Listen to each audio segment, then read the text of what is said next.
Olá, meus amigos, como estão?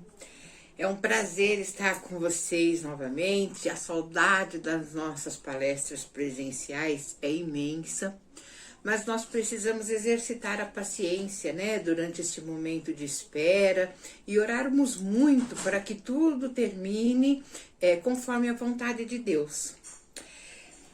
O nosso tema de hoje será sobre o auto-perdão. Mas antes de iniciarmos, vamos para a nossa prece de abertura.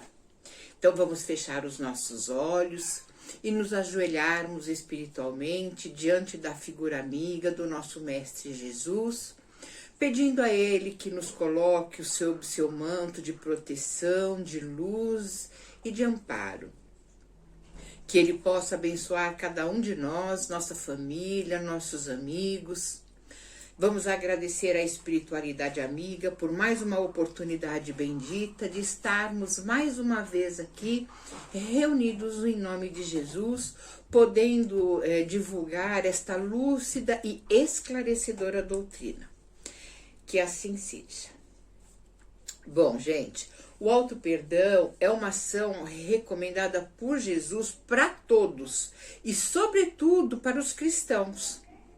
No Sermão do Monte, Jesus dá uma das lições mais profundas a respeito do perdão ao final da oração do Pai Nosso, quando ele fala: se perdoardes aos homens as suas ofensas, também vosso Pai Celestial vos perdoará a vós.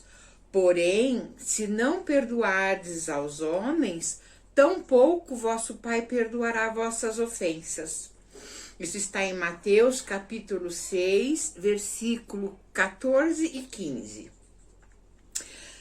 E aí, vocês são capazes de imaginar um mundo onde não houvesse o perdão? Como que nós viveríamos? Nós viveríamos constantemente em guerra, em conflitos. Seria um caos. E a nossa casa?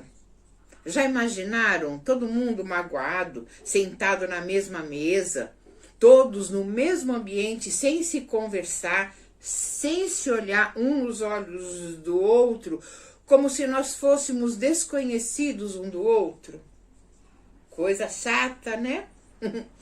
Nós, por conta das nossas imperfeições, que não são poucas, nós cometemos muitos erros. Erros de trapaça, de traição, de palavras ousadas, de dívidas morais, né? Uma série de erros. E o que mais a gente quer quando a gente erra? É ser perdoado. Jesus nos disse que nós devemos fazer ao outro o que desejamos para nós.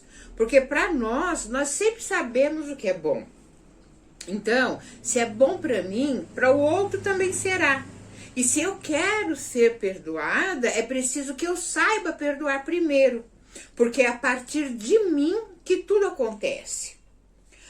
Paulo recomenda que nós devemos nos revestir de misericórdia, perdoando-nos mutuamente, porque o perdão é uma atitude cristã. E mais, nós precisamos aprender a perdoar incondicionalmente, assim como Deus nos perdoa. Se nós impusermos uma condição para o nosso perdão, aí deixa de ser perdão e passa a ser um acordo de paz, que pode ser quebrado a qualquer momento. Um dos maiores exemplos de perdão que nós temos na história é de José. Ele foi rejeitado por seus irmãos e vendido por eles como escravos. Se lembram dessa passagem? Aí o que acontece? Ele se torna um líder no Egito e anos depois, quando seus irmãos passam por necessidade, José os perdoa, os recebe de braços abertos, abraça-os e chora até com eles, né? Mas é isso, né? Já falamos sobre o perdão, sobre a capacidade de perdoar o outro, mas a nossa proposta hoje é sobre o auto-perdão. E fazendo uma analogia com o amor, nós podemos dizer assim: se eu não me amo, eu não consigo amar o outro. Então, se eu não me perdoo, eu não consigo perdoar o outro. Tudo começa em nós. Precisamos aprender a nos perdoar. O perdão, ele é libertador e traz leveza na alma, e o auto-perdão também.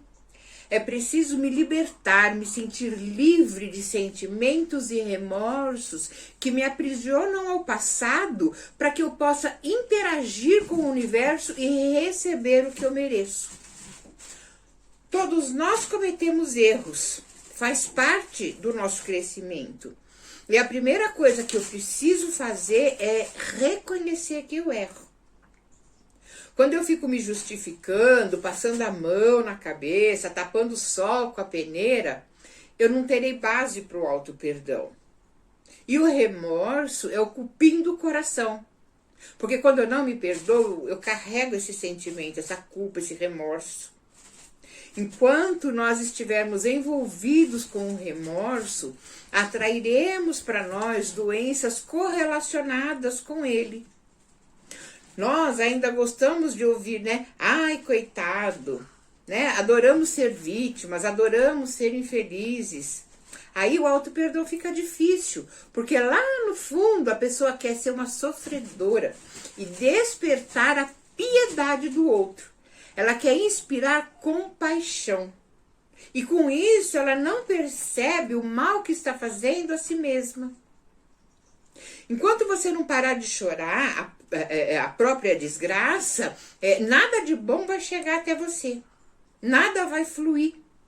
Então, você vai ficar estagnado e sofrendo as consequências do próprio sofrimento, do próprio mau humor, do próprio pessimismo. Então, tá na hora de parar com isso e começar a exercitar o quê? O amor, né? Aceite que você é humano e tem direito de errar.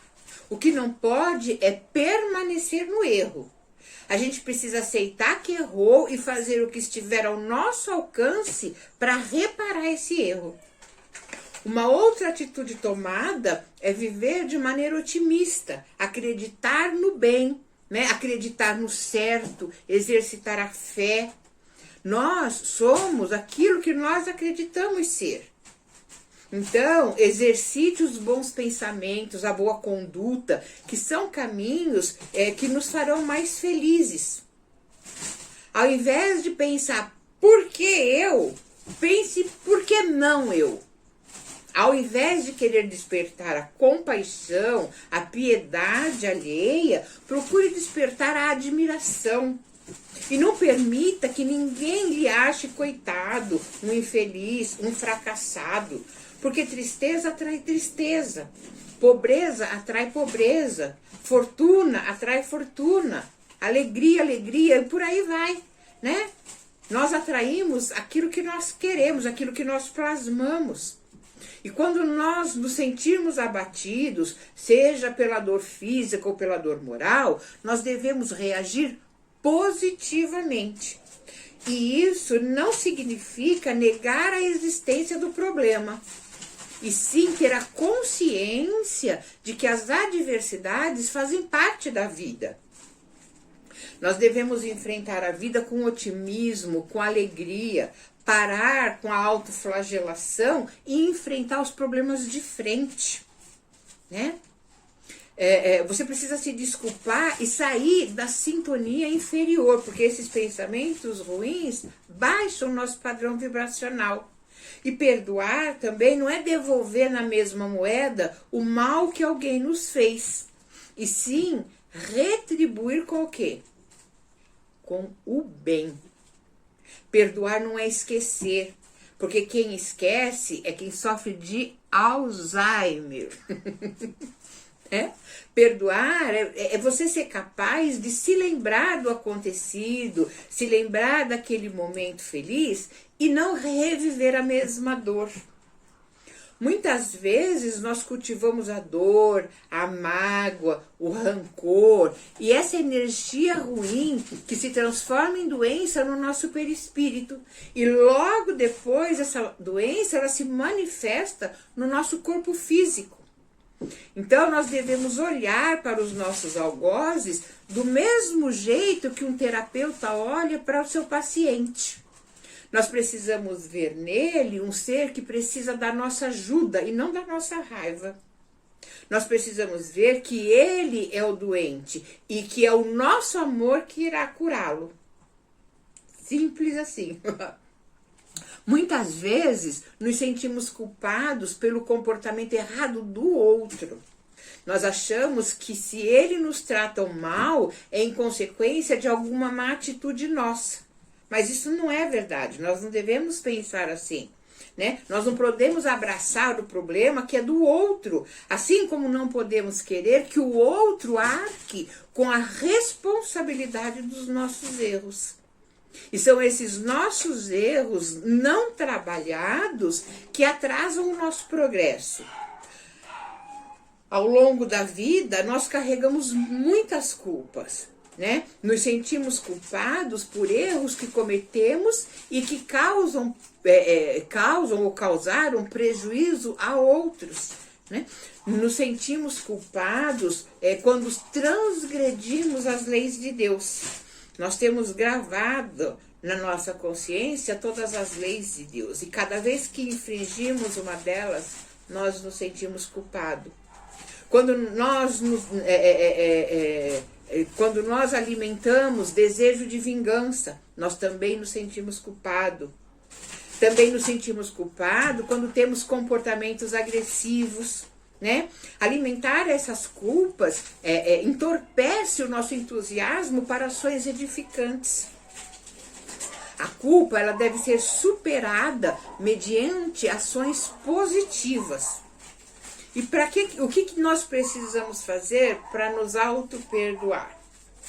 Primeiro, nos perdoarmos pelas decisões e atitudes passadas. Né? Nós temos que nos admitir humanos e passíveis de erros. Mas temos que fazer o que estiver ao nosso alcance para reparar o erro cometido. Joana de Ângeli nos fala que uma das grandes fontes de autoagressão é a busca apressada da perfeição absoluta. Nós não podemos exigir dos outros, nem de nós mesmos, capacidades e habilidades que ainda não temos desenvolvidos.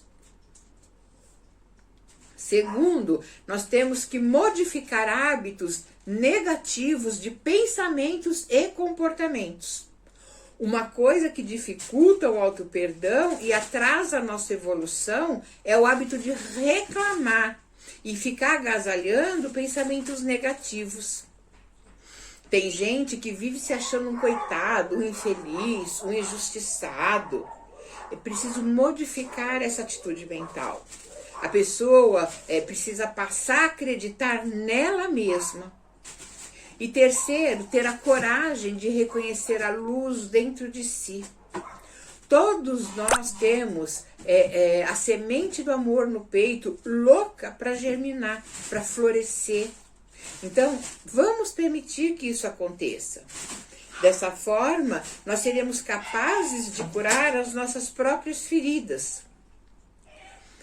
Nós também, para conseguirmos o auto-perdão, precisamos ser capazes de curar-nos de doenças físicas que foram criadas por nós através da ação mental em que nós nos colocamos.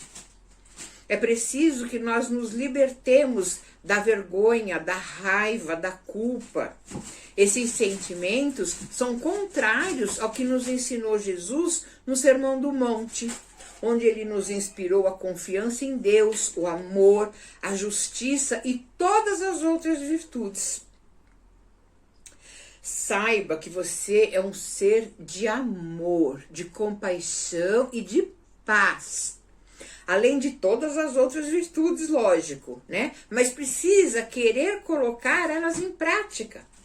E para isso é necessário ter confiança em si próprio, para tornar-se uma pessoa melhor, dando o melhor de si em tudo que fizer. Nós precisamos exercitar as nossas virtudes de uma maneira muito mais ostensiva do que nós costumamos exercitar as nossas mazelas. Outra coisa que nós precisamos é ter paciência e compreensão conosco mesmo. O auto-perdão consiste em não nos agarrarmos ao que fomos, e sim ao que nós podemos ser.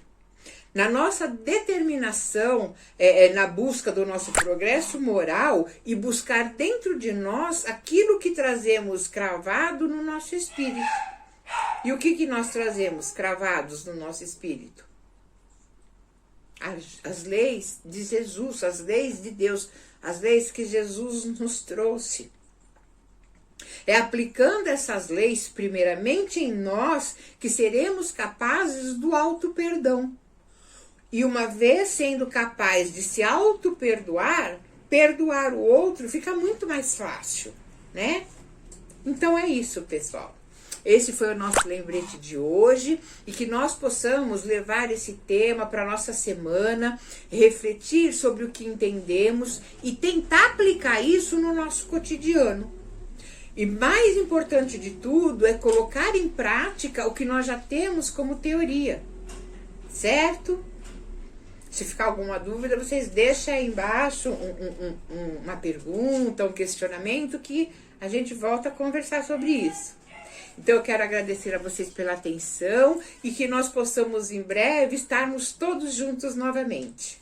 A minha gratidão a todos, um beijo no coração de cada um, que a luz do entendimento se faça em nós, para que nós possamos propagar o bem e expandir o conhecimento aos que nos cercam.